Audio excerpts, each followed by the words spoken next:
Hola amigos, hoy les voy a hablar sobre fluidoterapia en pacientes con choque séptico. Sobre todo, cuál es la base fisiopatológica para no utilizar fluidos en grandes cantidades en pacientes con sepsis o choque séptico. Es muy importante porque desafortunadamente aún las recomendaciones de las guías dicen que debemos poner 30 mililitros por kilo de cristalóide de un paciente con sepsis y choque séptico, cosa que es completamente antifisiológica y que no hay un estudio diseñado adecuadamente que respalde esta recomendación. De hecho, a lo largo de los años han bajado el nivel de recomendación a una leve. Seguramente en las próximas guías de sobreviviendo a la sepsis tal vez quiten la evidencia o quiten el soporte de la recomendación de fluidos en choque séptico y va a pasar a otra cosa que es evaluación de la respuesta a volumen previo a infundir cristaloides debido al mal pronóstico que se asocia a la sobrecarga de líquidos.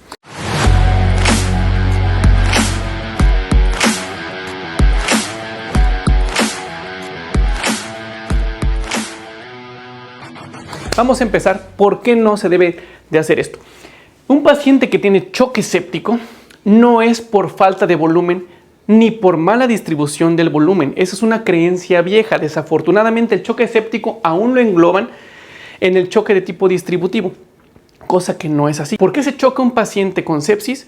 Por daño endotelial, mediado por toxinas bacterianas, por proteínas de la pared de virus o bacterias u hongos inclusive, que generan mucho daño endotelial, microtrombosis de los pequeños vasos, y es un choque básicamente que se enfoca en daño microcirculatorio. No tiene nada que ver con la macrocirculación. La macrocirculación, de entrada, el paciente lo que tiene, lejos de tener hipovolemia, lo que tiene es una disminución de las resistencias vasculares sistémicas. ¿A qué nos va a llevar esto? A una vasodilatación, ¿ok? El daño endotelial generado por las bacterias gram negativas, por virus, por otro tipo de bacterias u hongos, genera que perdamos una adecuada autorregulación. Esto está mediado por las células endoteliales y factores vasoconstrictores endógenos como la endotelina y otros. ¿Ok? Entonces se pierde la vasorregulación y el paciente tiende a dilatar las arterias. Y eso genera que hay una disminución del flujo efectivo en las células diana, en las células principales de nuestros órganos vitales, dígase riñón, dígase cerebro y el que ustedes quieran. Unas más o menos resistencias vasculares sistémicas normales oscilan, sin indexar la superficie corporal, más o menos entre 1200 y 1700 dinas, 1600, pueden encontrar 1800, menos o más depende de la literatura que ustedes busquen. ¿Ok?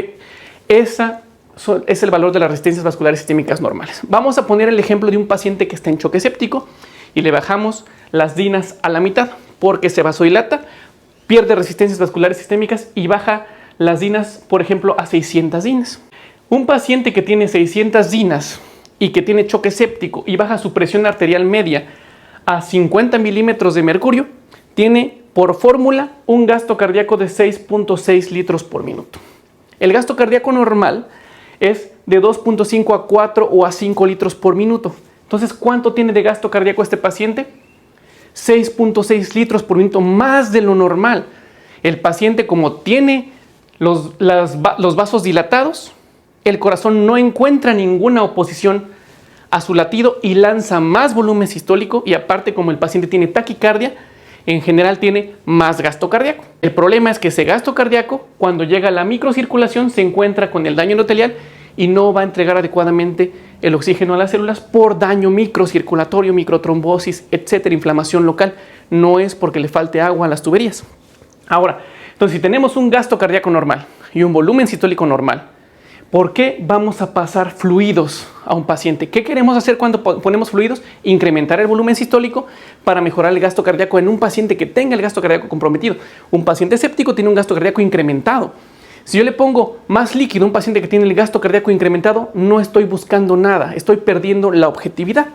Ahora, eso es un paciente con choque séptico sin pérdidas de volumen, pero también llega a suceder que tenemos pacientes con choque séptico que sí pueden tener hipovolemia relativa o absoluta. Por ejemplo, un paciente con un choque séptico de foco abdominal, el cual esté reteniendo mucho líquido en el abdomen, se está inflamando bastante, está teniendo líquido dentro del intestino, por ejemplo, porque tiene hilo. A lo mejor el paciente tiene secuestrados muchos litros de volumen. Puede ser que ese paciente mejore con líquidos. Esa es una situación a diferencia de un paciente, por ejemplo, que tenga un choque séptico de foco pulmonar, que ese paciente, si yo le pongo más líquidos, Cuando no ha perdido, voy a inflamar más los pulmones, voy a hinchar más los pulmones, voy a favorecer más el edema pulmonar e incrementar las complicaciones, inclusive llevar a una complicación que es tener que intubar al paciente porque ya lo compliqué con más edema pulmonar.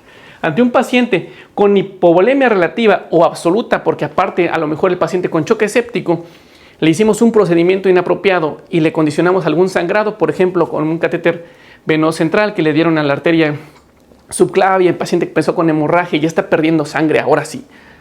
Ese paciente, lo que tendríamos que hacer primero antes de infundir volumen es hacer una prueba. ¿De qué? De respuesta a fluidos y de tolerancia a fluidos.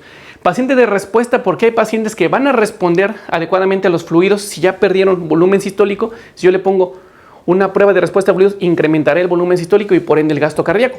Sin embargo, hay pacientes que ahora tendríamos que ver inclusive la tolerancia, porque no es lo mismo un paciente en choque séptico de un paciente joven a un paciente adulto mayor que ya tiene antecedentes de un infarto y de hipertensión pulmonar. ¿Qué va a pasar si yo a ese paciente le pongo la cantidad de líquidos que estoy acostumbrado a poner a un paciente joven?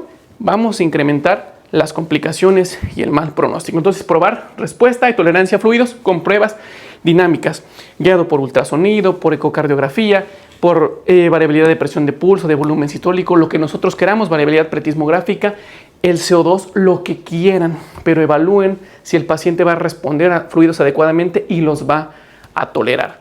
Ahora, un escenario mucho peor es aquel paciente que durante los días de la hospitalización empeore la hemodinamia y tenga miocardiopatía séptica. Ese paciente estará todavía en una situación peor porque el paciente no va a mejorar con fluidos. Entonces, si yo le pongo fluidos a un corazón que ya está dilatado, que no contrae adecuadamente, que tiene disfunción sistólica y diastólica, lo que va a suceder es que va a retrasar todavía más los fluidos dentro del espacio posterior, que son los pulmones en ese caso, y el resto del sistema, y voy a condicionarle peor pronóstico con edema pulmonar y demás. Ese paciente lo que requiere es que jale mejor el corazón, ¿con qué? Tal vez con un inotrópico. Entonces, ¿hasta dónde vamos? Paciente con choque séptico, normalmente fluidos de entrada no se tendrían que dar. ¿Qué sí se tendría que dar? Pues tratar la causa ¿cómo? Con vasopresores. El vasopresor de elección ante un paciente con choque séptico de forma inicial es norepinefrina. Si está generando mucha lesión renal aguda, tal vez vasopresina será una opción que con el tiempo tal vez va a ser una mejor para iniciar el manejo de vasopresor en choque séptico. Si el paciente tiene miocardiopatía séptica, ¿qué le voy a poner? Dobutamina. Si tiene antecedente de consumo de beta bloqueadores, levosimendan podría ser una mejor opción, pero fluidos no. Ok, solamente aquel que responda y tolera los fluidos. Ahora, por último, ¿qué pasa si no hacen lo que nosotros les estamos diciendo? Y le pasan fluidos a cualquier paciente con sepsis y choque séptico, le ponen 30 mililitros por kilo de fluidos, una solución de base por día, sabiendo que un paciente hospitalizado después de 8 horas ya no responde a fluidos y nada más estamos generando balances positivos. Le vamos a generar edema. Se va a salir todo el líquido de la circulación y va a empezar a tener edema cerebral, edema pulmonar, edema miocárdico, edema intestinal, edema en toda la piel y tejido celular subcutáneo. Incrementa su peso, incrementa el riesgo de úlceras por presión, por ejemplo, incrementa la dilución del paciente, genera anemia, muchas complicaciones. Objetivamente, más días de ventilación mecánica, más días de hospital, mayor dificultad para extubar al paciente en un momento dado, mayor mortalidad probablemente y algo bien documentado, lesión renal aguda por sobrecarga de líquidos. ¿Ok? Entonces hay que evitar los fluidos IV y B de forma innecesaria para evitarnos todas estas complicaciones y evitar un mal pronóstico en los pacientes.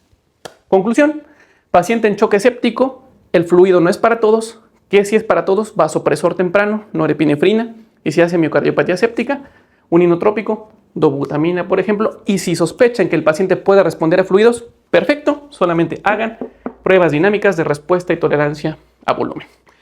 Les recomiendo que tomen el curso de monitoreo hemodinámico y gasométrico MEGAS, de ventilación mecánica Avento, y síganos como parte de la Sociedad Mexicana de Medicina Crítica y Emergencias. Un abrazo.